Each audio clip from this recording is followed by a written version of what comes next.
my dog Oliver would find anybody on the trail. So if we were up there and you were hiking and you weren't lost, you were hiking, you'd have this big blubbering St. Bernard coming right over to you, wagging his tail, wanting you to love him.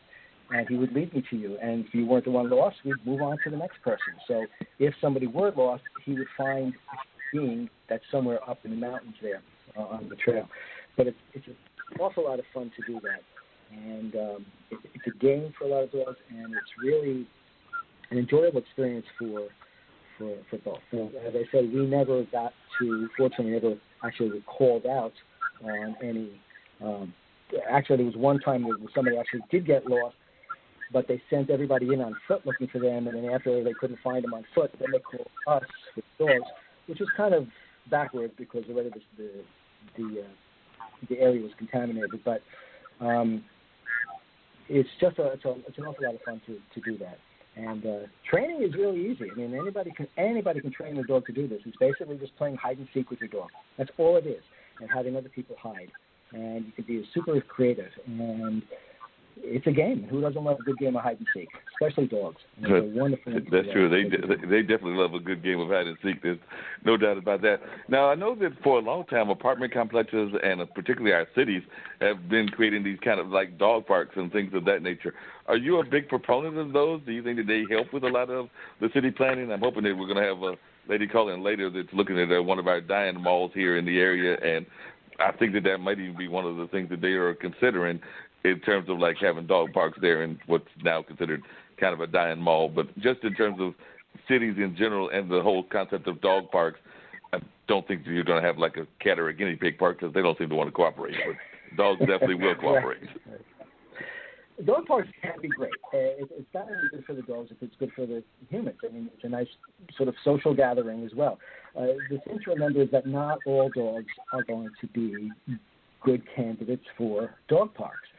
Some dogs will not like the fact that there are lots of other strange dogs there. Some dogs are more social, just like people. And for dogs who are good candidates, meaning that they are not going to cause a lot of trouble, and they're not going to be too nervous with a lot of dogs there, it can be a terrific experience for them because they get real-life socialization, and they get to learn, sort of like a kid going into school. They learn there are kids that are bigger and stronger. There are kids that are, softer and weaker.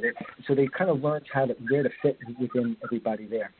And it's an excellent experience. And for the people, you have a lot of like-minded people gathering together where they all have a common interest. With one of my dogs, where I used to live for the first 2 years of her life, we went to a dog park almost every day for a little bit. And after a while, you get to know the same dogs and the same people there, and it was quite fun. But again, it really depends on the individual dog and the individual dog park. There are some parks that I've seen and I've gone to that I probably wouldn't feel comfortable leaving my dog there, meaning that the dogs are all in the yard and they're playing around there, and sometimes there's some trouble, or the people are on their phones or something, they're just not paying attention. And that's not good because you have to supervise it and make sure they're taken care of if something goes on. But it can be a good place. Yeah. And how do you feel about, and then I want to get to Bridget, like I said, but how do you feel about dogs and babies? Because I know that's another thing that sometimes I've had conversations with people wanting to, bring the dog into the life at the same time they're having a young one. And sometimes people think that the dog is good to help with the babies, and sometimes people are like, no, the dog might make it even harder to raise this child. A lot of it, again, will depend on the dog. But dogs sort of have, most dogs, and not all of them, I don't want to say that every single dog is the exact same, but most of the dogs that I've worked with and seen, they kind of have this innate understanding that a baby is not a threat, it's not another animal. They usually act a little different around them. And it could be a really nice experience. My own kids grew up with dog slobber all over them and dog hair constantly, and they both turned out normal. so it could be fine. There are some dogs, again, that either have certain issues, behavioral issues or emotional issues that you may not want to have them near the baby. And with either of those, obviously, intense supervision is important. I wouldn't ever suggest somebody just leave the baby and the dog alone and walk out of the room. You don't do that because as great as the dog is, as the fact that it's never done anything before, it's not worth even that one little risk there. But if it's supervised and it's done carefully and it's done with the right dog and the right situation, it could be a good experience for them. And most kids and babies, especially toddlers, they just are naturally attracted to dogs. So they're on their same level. They are responsive to them. They develop a connection right off the bat. It's wonderful to see. It's wonderful to watch sometimes toddlers with dogs. There have been dogs I was once in fact, I'm still working with them. I have a client who has a dog, a huge, massive mixed dog. It's a very large dog, about 160, 170 pounds.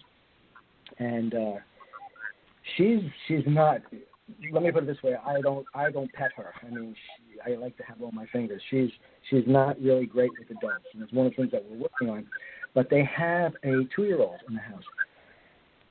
And that dog is like the protector of his 2-year-old, and that toddler, that baby can do anything. Now, they're watching, obviously, and they're keeping the face away, but it's a really wonderful relationship watching a 2-year-old and that dog in that situation. And I want to make it clear that that is one situation, and to not ever just leave a 2-year-old and hold a dog at all. But it can work if you know your dog very well. Yeah, that makes a lot of sense. Dean, if we could, let's bring Bridget in. I want to see what she's got to say about the whole thing with laughter and things of that nature. And while we're bringing Bridget in, just real quickly, the other times that dogs come up in conversation is, of course, around the presidential stuff, because every president that I can think of seems to have had a pet dog or a pet something. I know the Clintons had Sox, which was a cat, but I think they had a dog too. I'm pretty sure that the Trumps have some animal floating around there, even though he's probably wondering what they're doing, just like the rest of the administration. I don't think he has a dog, and I'm for one, I'm kind of glad that he doesn't have a dog, but I don't think he does. If he does, I don't know about it. But if you have a dog, you have to give him time, obviously. So you don't want to have a dog just so you can bring it out every once in a while and say, "Look, here, I have a dog," and then give it to somebody else, because then it's not really your dog. It's just a showpiece. But I don't think our person has a dog right now, and I for one am actually glad that that's the case. Yeah, well, like I said, if he has one, it would probably be shaking his head trying to figure out what he's doing and everything. So hopefully he does not have one. Right. Yeah. Dave, can you bring in for us Bridget? Yes, Brigitte Conde, Laughter Liberator, you are now on the line. Welcome to Straight Talk with Dane and Mark. Thank you. How are you doing? And do you have any pets? And tell us about how laughter. We're talking about how dogs and pets are important, but one of your arguments is that one of the other things that's important for mankind is laughter, and you seem to think that we're not doing enough of that. Right, because we all know, everybody knows laughter is the best medicine, right? We all grow up with that. But what do we do with laughter? Do we know the benefits of laughter? Do we live with laughter? Do we recognize that we really have a medicine that we can have right now, and we don't have to run to any other places? We don't have to get chemicals. We can just laugh. Yeah, definitely. So how does that work in terms of, like, can you give some examples of laughter and how it's helped in your own life and everything? Because I've known, and I talked to you before, you talked about just some of the ways that laughter has helped you in general, just in terms of even dealing with some of your own life situations. Yeah, I mean, I chose the name Laughter Liberator because this really happened to me. I took myself so seriously before, earlier in my life, and I had to be perfectionist, and now I can laugh about myself. And with that, a spirit of laughter, I am more freer. I can be more compassionate towards myself, towards others, and I just look at life in a different way. And I want to pass it on to other people. So, we actually have the tools to be transferred, to transfer us, to work differently. And yeah. Go ahead. Were you going to add to that? Well, I was just going to say that I'm actually going to have a retreat in Atlanta, which is a laughter lifestyle retreat, which tells people, I mean, it's highly experimental, and we are laughing, we are going to journal, we're going to play, and we're going to talk about the benefits of laughter and how we can use that in our life.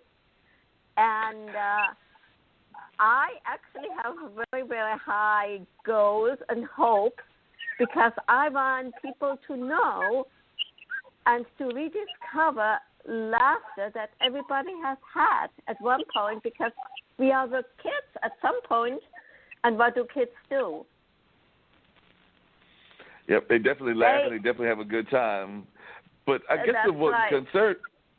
the concern that some people would have is, and I was just wondering how you address this, is that, you know, if you're in the work environment and you're in places like that, I think sometimes people are afraid to let go and to laugh because they're afraid that they'll be seen as being off or different, or that they'll get a reprimand if they just burst out laughing in the middle of a board meeting. So how do you go about telling people as to when they should laugh and how to control this laughter and still have this kind of joy of laughter, but not be in a bad environment or in creating problems in the workforce? Well, you know, I would not laugh in the middle of a board meeting, even though I felt like it. I mean, you could go to the bathroom and laugh. I mean, there's more appropriate times, and this is exactly why I offer retreats and classes where we give people permission to laugh. And, you know, I have had all kinds of people. There was one lady, she came up to me and she said, do you think I can ever learn how to laugh like everybody else does? And I said, well, you just have to be willing to try it, willing to do it, you know. And she actually became, you know, a regular member of our group, and we have totally fun. I mean, that's, you know, we have fun, we play, and we really get changed by the laughter. Now, do you think there's ever sometimes that people that are just a little bit too averse to laughter, that they don't want to laugh or they take their life too seriously? You mentioned that you did that at one point. Were you in a job that caused you to be serious all the time, like a doctor or a lawyer, or is it just that that's the way you were raised and you had to identify and get to a point where you were able to share the laughter with the world? Yeah, well, I was pastoring a church. And one of my congregation members told me about that her mother is a completely different person. And I asked her, well, just tell me more about it. And he told me about laughter clubs that they started in India.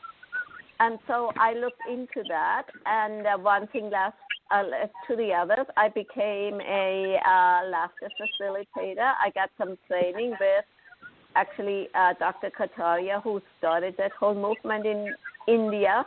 By the way, in 1995, it started with 5 people, and now it's in over 60 countries with over thousands of people. So it is definitely a movement. And so, yeah, of course. Okay, you want me to tell you about a time when I really didn't feel like laughing?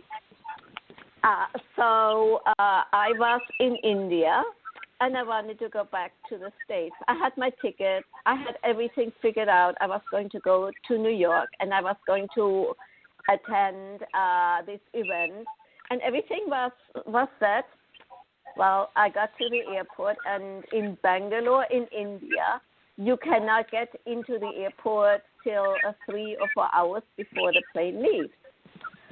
So mine was supposed to leave in the evening, but I was hanging out at the airport all day, and then I found out that I was not on the list of people to get into the airport.